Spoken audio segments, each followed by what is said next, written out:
ভাগ্য, কত সুন্দর শব্দ এই ভাগ্য। কিন্তু যতটা সুন্দর ঠিক ততটাই রহস্যময় এই শব্দ। কখন কি হবে কেউ জানে না।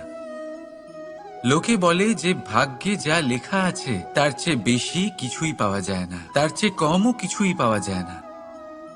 নিয়তির যা রচনা তা কখনো মোছা যায় না।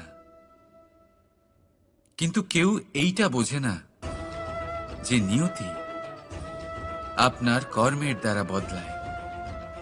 যদি আপনি শুভ চিন্তা করেন, শুভ কর্ম করেন, তাহলে নিয়তি আপনার সাথে খারাপ কিছু হতেই দেবে না। কখনো আকাশে পাখিদের দেখুন, তারা কখনো ভাগ্যের উপর নির্ভরশীল হয় না। যতই ঝড় আসুক, যতই তীব্র হাওয়া দিক, ঘুরতে থাকে, একটা জিনিস জড়ো করে নিজের সৌভাগ্য, নিজের বাসা নিজেই তৈরি করে।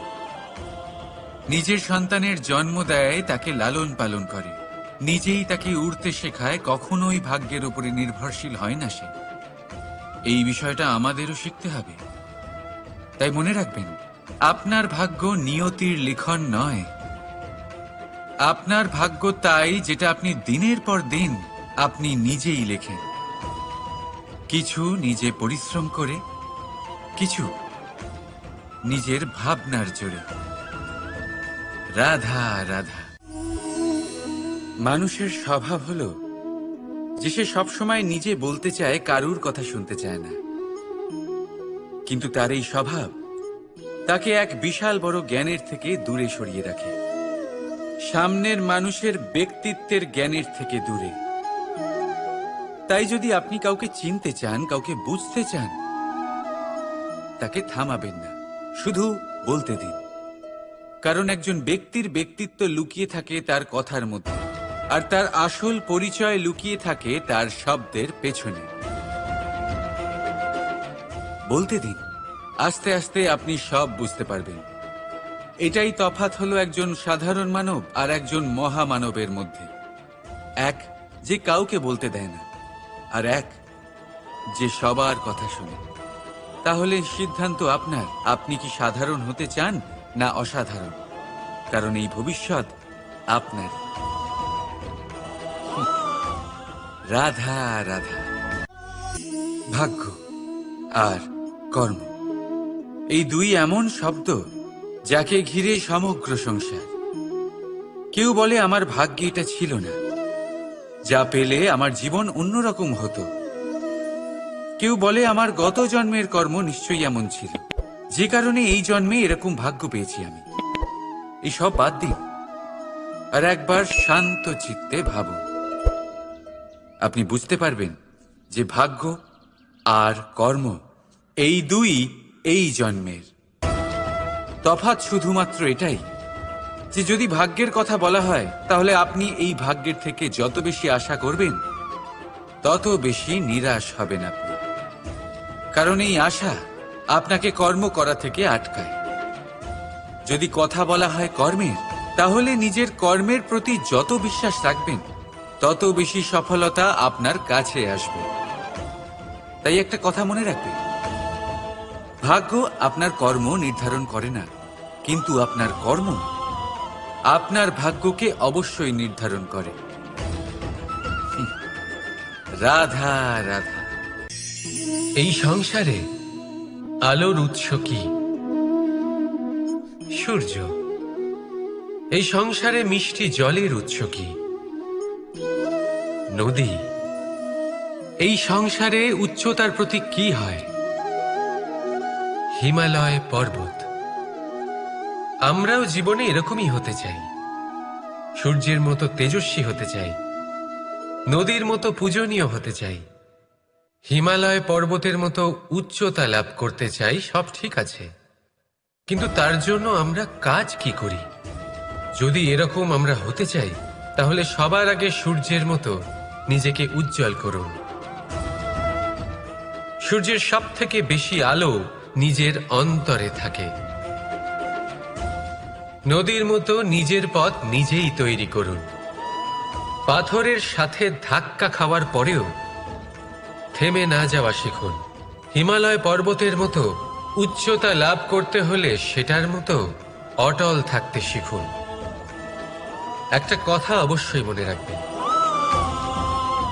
নিজেকে জ্বালাবেন তবেই সংসারকে আলোকিত করতে পারবেন। রাধা রাধা। প্রতীক্ষা, প্রয়াস, এই দুই জীবনের অভিন্ন অঙ্গ। দেখতে গেলে আমরা জীবনে কারোর না কারোর প্রতীক্ষা অবশ্যই করি। সে কোনো ব্যক্তি হোক বা সময় হোক বা কোনো ভাবনা, সবকিছুই হতে পারে। আর দেখতে গেলে সব সময় কেউ না কেউ কিছু প্রয়াসও করে চলেছে। যেমন সাফল্য আসার প্রতীক্ষা, বিফলতা যাতে না আসে তার জন্য প্রয়াস, সুখ আসার প্রতীক্ষা, দুঃখ যাতে না আসে তার জন্য প্রয়াস। এবার প্রতীক্ষা আর প্রয়াসের মধ্যে এক ঘনিষ্ঠ সম্পর্ক রয়েছে, আর তা হলো যিনি প্রতীক্ষা করেন তিনি ঠিক তাই পান যা একজন প্রয়াস করা ব্যক্তি পেছনে ফেলে আসে। তাই প্রতীক্ষা নয়, প্রয়াস করুন। এই প্রয়াসের মধ্যেই সুখের চাবিকাঠি রয়েছে। রাধা রাধা। মানুষ কর্ম করেন। আমি বারংবার বলি যে ফলের আশা করবেন না। তাও মানুষ কোথাও না কোথাও নিজের কর্মের বদলে কোনো না কোনো ফলের আশা অবশ্যই রাখেন। কখনো তিনি সফল হন, কখনো অসফল। সেই জন্যই আমি বলি যে ফলের আশা কখনো রাখবেন না, কারণ সাফল্য বা অসফলতা মনের মধ্যে রাখলে কখনো কোনো লাভ হয় না। যদি সাফল্য মনের মধ্যে রাখেন তাহলে অহংকার জন্ম নেবে। যদি অসফলতা মনের মধ্যে রাখেন তাহলে এক হীনমন্যতায় আপনি ভুগবেন, যা দিয়ে কোনো শুভকর্ম হবে না। সেই জন্য শুধুই কর্ম করে যান, কর্মেই মগ্ন থাকুন। আর আসুন আমার সাথে ভালোবেসে বলুন, রাধা রাধা। বন্ধু আর শত্রু, প্রত্যেকের জীবনের একটা বড় অংশ এর উপরে নির্ভরশীল হয়ে থাকে। আপনার জীবনে সফলতা আর অসফলতাও এর উপরে নির্ভরশীল। কিন্তু এই বন্ধু এবং শত্রুদের খুঁজে পাওয়ার জন্য আপনাদের বাইরে যাওয়ার প্রয়োজন নেই, কারণ এরা স্বয়ং আপনার ভেতরেই আছে। আপনি যদি বিনম্র থাকেন, যদি আপনি নিরন্তর প্রয়াস করতে পারেন, তাহলে আপনার কোনো বন্ধুর প্রয়োজন নেই। যদি আপনার মধ্যে অহংকার থাকে, যদি প্রতি কথায় আপনার মধ্যে ক্রোধ উৎপন্ন হয়, তাহলে আপনার শত্রুর কোনো প্রয়োজনই নেই। নিজের অন্তরের এই বন্ধু ও শত্রুকে চিনুন, আর আমার সাথে ভালোবেসে বলুন, রাধা রাধা। একে চিনতে পারলেন? একে কুঠার বলা হয়। আপনারা জীবনে কোথাও না কোথাও কোনো না কোনো রূপে এটা দেখেই থাকবেন। একটা ব্যাপার নিশ্চিত, এই কুঠার ছাড়া কোনো বৃক্ষকে কাটতে পারা সরল নয়। এবার আপনি কখনো এটা ভেবেছেন, এই কুঠার এর এই অংশ, এর মুখটাই যদি না থাকে তাহলে কি হবে? এ শুধুমাত্র কোনো বৃক্ষই নয়, তার কোনো ডালও কাটতে সক্ষম হবে না।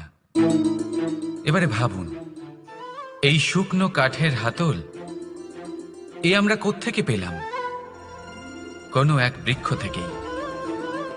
সেই ডাল যাকে কেটে ফেলা হয়েছিল এক বৃক্ষকে কাটার জন্য, এই ডালই শস্ত্ররূপে প্রস্তুত।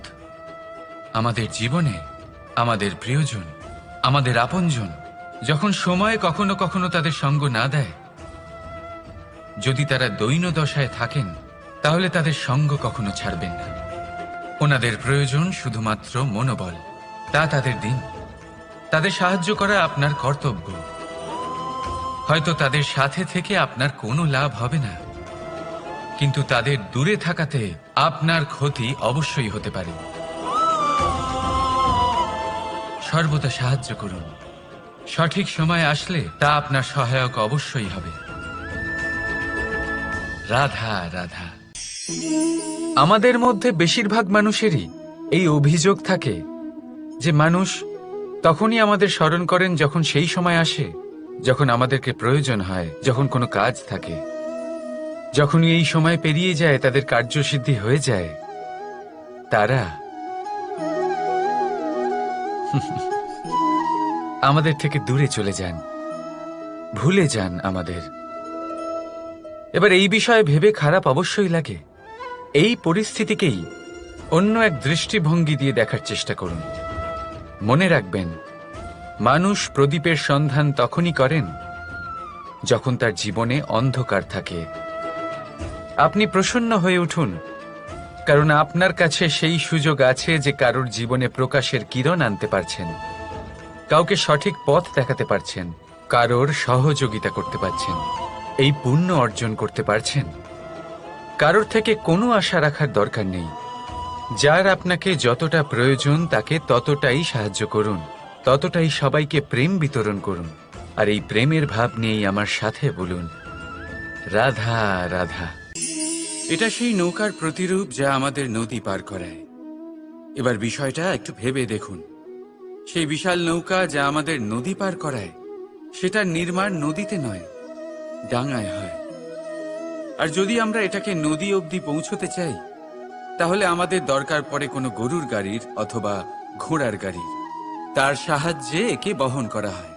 এবার পথে যদি কোনো জলধারা আসে, কোনো নদী আসে, আর সেটাকে পার করতে হয়, তাহলে তখন সেই নৌকার ওপরে গাড়ি রাখা হয়, তারপর তাকে পার করা হয়। অর্থাৎ এই যাত্রা দুজনের সংযোগ ছাড়া সম্পূর্ণ হতেই পারবে না। সেই জন্যই এই প্রবাদ আছে, কখনো নৌকা তো কখনো গাড়ি। আমাদের সম্পর্কের মধ্যে অতি আবশ্যক, আমাদের সম্পর্কের মধ্যে অত্যন্ত গুরুত্বপূর্ণ হল সংযোগ। সবসময় একসাথে চলা, সংযোগ স্থাপন করা। সবসময় সুখী থাকবেন। রাধা রাধা। পুস্তক, পুস্তক থেকে আমরা কি না শিখতে পারি। জ্ঞান হোক, বিজ্ঞান হোক, ইতিহাস হোক, সব শিখতে পারি। কথায় আছে, একটা ভালো পুস্তক, একটা ভালো গ্রন্থ পাওয়া তা 100 ভালো বন্ধু পাওয়ার সমান। কিন্তু যদি একটা ভালো বন্ধু পাওয়া যায়, তাহলে তা গোটা গ্রন্থাগারের সমতুল্য। সে আপনাকে কর্মের বিষয়ে জ্ঞান দেয়, সাফল্যের রসায়ন শিক্ষা দেয়, সে আপনাকে ইতিহাসে অমর করে রাখবে। শুধু তাই নয়, সে আপনাকে শুধু পথই দেখাবে না, সেই পথে আপনার সাথে সঙ্গী হয়ে চলবে সে। সেই জন্য জীবনে যদি কোনো ভালো বন্ধুকে পাশে পান, তাহলে তাকে আপন করে রাখবেন, তাকে সামলে রাখবেন, জীবন সহজ হয়ে যাবে। রাধা রাধা। বর্ষা ঋতু শুরু হলেই পাখিদের মধ্যে চাঞ্চল্য বেড়ে যায়। আর সেটা হবে নাই বা কেন? বাসা ভেঙে যায়, বৃক্ষ ভেঙে পড়ে, প্রত্যেক পাখি তার থাকার জন্য একটা নতুন জায়গার, একটা ছায়ার, একটা ছাদের খোঁজে থাকে। শুধু একটা পাখি এসব কিছুই করে না। না তো তার এসব সমস্যা নিয়ে কোনো চিন্তা থাকে, না কোনো দরকার পড়ে। আর সেই পাখি হলো বাজ। সেই সব সমস্ত ছোটখাটো সমস্যার থেকে অনেক দূরে ওপরে উড়ে বেড়ায়, মেঘের থেকেও অনেক উঁচুতে। তাই এই সব ছোটখাটো সমস্যা যা আপনার জীবনে এসে থাকে, এই সব নিজের চারপাশকে ঘিরতে দেবেন না। নিজের চিন্তা ভাবনাকে অনেক উঁচুতে রাখুন। আপনার সমস্ত সমস্যা নিজে থেকেই নিচে চলে আসবে। রাধা রাধা। কোনো ব্যক্তির ব্যক্তিত্ব কিভাবে তৈরি হয়? আপনার কি মনে হয় যে ব্যক্তি জন্ম থেকে তার স্বভাব নিয়ে জন্মায়? নাকি আপনার মনে হয় যে এই প্রকৃতি ব্যক্তির জন্য তার নিয়তি রচনা করে? না, এরকম একেবারেই হয় না। আমি আপনাকে বোঝাচ্ছি। যখনই বৃষ্টি পড়ে কোনো বিন্দুর দিকে দেখবেন। এবার এই বিন্দু যেখানে পড়ছে তার উপরে নির্ভর করছে তারপর কি হবে। যদি এই বিন্দু পড়ে কোনো ক্ষেতের ওপরে, তাহলে কোনো নতুন ফসলের জন্ম দেবে। যদি সে গরম কড়াইতে পড়ে, তাহলে বাষ্পীত হবে।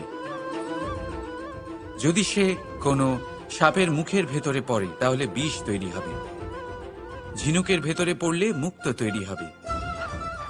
যদি কোনো পাতার ওপরে পড়ে তাহলে শিশির তৈরি হবে।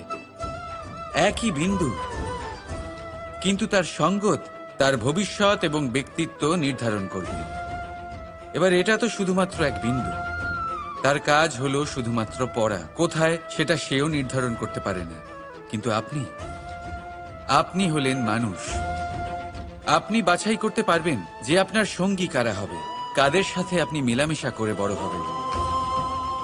তাই তা ভালোভাবে করুন, কারণ এই নির্বাচন আপনার হাতে, কারণ এই জীবন আপনার, ভবিষ্যৎ আপনার। এবার আপনি মহান হতে চান কি না তার নির্ণয় আপনাকেই করতে হবে। আসুন আমার সাথে ভালোবেসে বলুন, রাধা রাধা। সূর্যের তাপ এতটাই প্রখর হয়, তা সমস্ত বনস্পতিকে শুষ্ক করে দেয়। পুকুর হোক, নদী হোক, সরোবর হোক, সমস্ত শুষ্ক হয়ে যায়। কিন্তু আপনি কখনো শুনেছেন সূর্যের তাপে সমুদ্র শুকিয়ে গেছে? এমন কখনোই হয় না।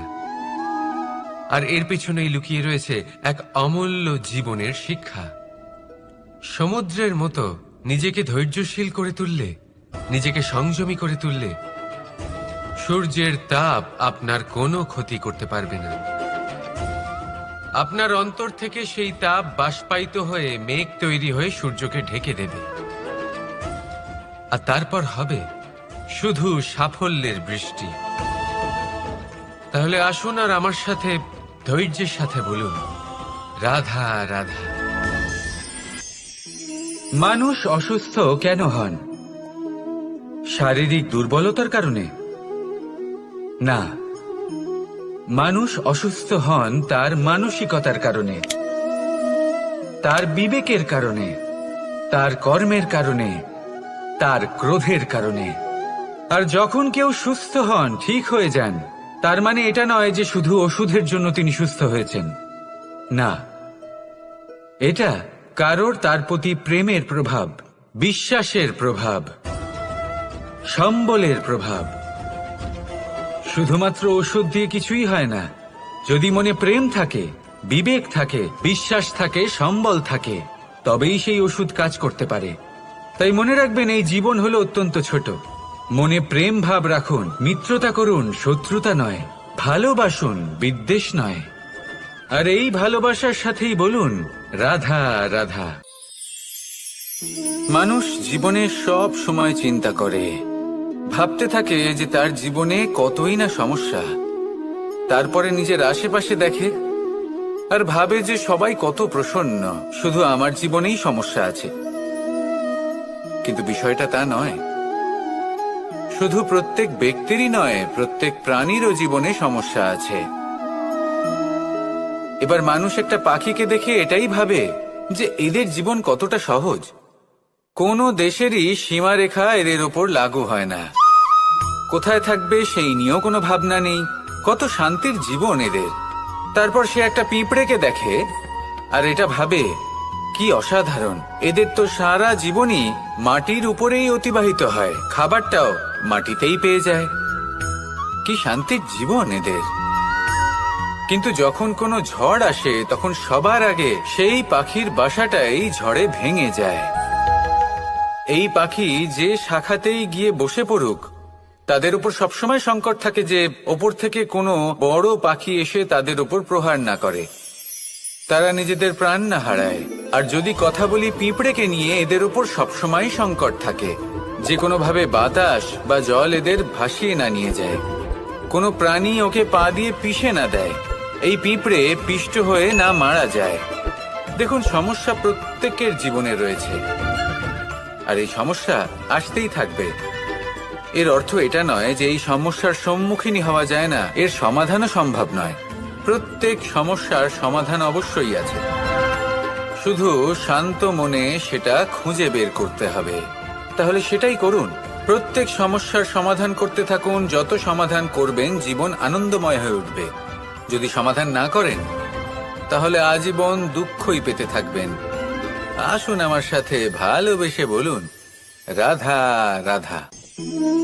কর্ম, ধর্ম আর কর্তব্য, এই তিনটি একে অপরের সাথে জড়িত, আর অনেক সময় এই তিনটি পালন করতে করতে আমাদের সেই ব্যক্তির সামনে গিয়ে দাঁড়াতে হয়, তার বিরুদ্ধেই যেতে হয়, যাকে আমরা সব থেকে বেশি ভালোবাসি।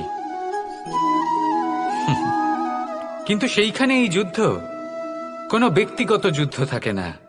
এ হলো কর্ম, ধর্ম আর কর্তব্যের যুদ্ধ। এটা সরল নয়, অত্যন্ত কঠিন হয় তার সম্মুখীন হওয়া যাকে আমরা সব থেকে বেশি সম্মান করি।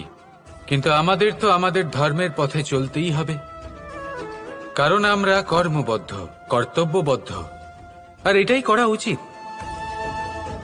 শুধু এটুকু মনে রাখবেন, যদি আপনার উদ্দেশ্য শুভ হয়, আপনার ভাবনা শুভ হয়, আপনি যদি কর্ম, ধর্ম আর কর্তব্যের পথে অগ্রসর হন, তাহলে এই প্রক্রিয়াতে যদি আপনাকে আপনার আরাধ্যেরও সামনে দাঁড়াতে হয়, তাহলেও আপনার কোনো ক্ষতি হবে না। তাহলে আসুন আর আমার সাথে ভালোবেসে বলুন, রাধা রাধা। সাথী। সাথী এই শব্দটির ব্যাখ্যা কে কিভাবে করে? মিত্র, সখা, বন্ধু। কিন্তু অর্থ একটাই, তিনি যিনি আপনার সঙ্গী হন আর তিনি যার সাথী আপনি হন। এবার সব থেকে বড় প্রশ্ন হলো এটাই যে তিনি কে হতে পারেন যাকে আপনি আপনার সাথী বলে মেনে নিতে পারেন, নিজের সখা, নিজের মিত্র, নিজের বন্ধু মেনে নিতে পারেন। আপনার সাথী হলেন তিনি যিনি দুঃখের সময় আপনার পাশে থাকবেন, আপনার হাত ধরে থাকবেন। আপনার সাথী হলেন তিনি যার হাত আপনি নিজের সুখের দিনে ধরে থাকবেন।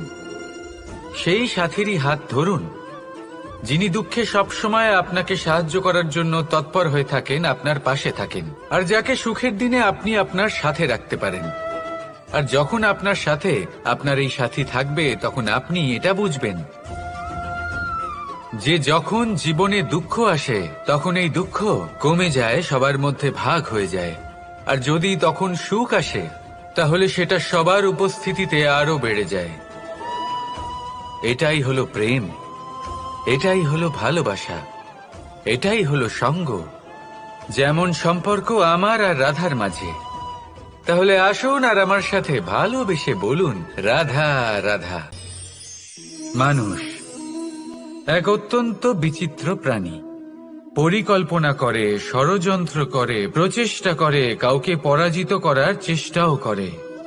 সাপকে একটা দড়ি মনে করে হাতে চেপে ধরার চেষ্টা করে, কিন্তু একটা কথা বুঝতেই পারে না, সময়ের এই সাপ, এটা হাতে চেপে ধরাই যায় না। আর আপনি যা করবেন তা আবার ফিরে আসবে আপনারই সামনে। দেখুন, এতে কিছুই যায় আসে না যে আপনি কুম্ভকারের পুত্র নাকি কৃষ্ণের পুত্র। যদি আপনি অনুচিত কর্ম করেন, তাহলে আপনার সাথেও অনুচিতই হবে। অশুভ কর্ম করলে আপনার সাথেও অশুভই হবে। কুরু বংশ অত্যন্ত মহান বংশ ছিল। এই কুরু বংশ কি হলো তার সাথে? একটা গোটা বংশ বয়ে গেল, কারণ ওনাদের উদ্দেশ্য অশুভ ছিল। অন্যদিকে 5 জন বনবাসী পাণ্ডব মহাভারত বিজয়ী হলেন, কারণ তাদের উদ্দেশ্য শুভ ছিল। তাই মনে রাখবেন, শুভ অগ্নি প্রজ্বলিত করবেন, শুভ তাপ সঞ্চার হবে। অশুভ অগ্নি প্রজ্বলিত করবেন, নরকেই জ্বলতে হবে। তাহলে আসুন আর আমার সাথে ভালোবেসে বলুন, রাধা রাধা।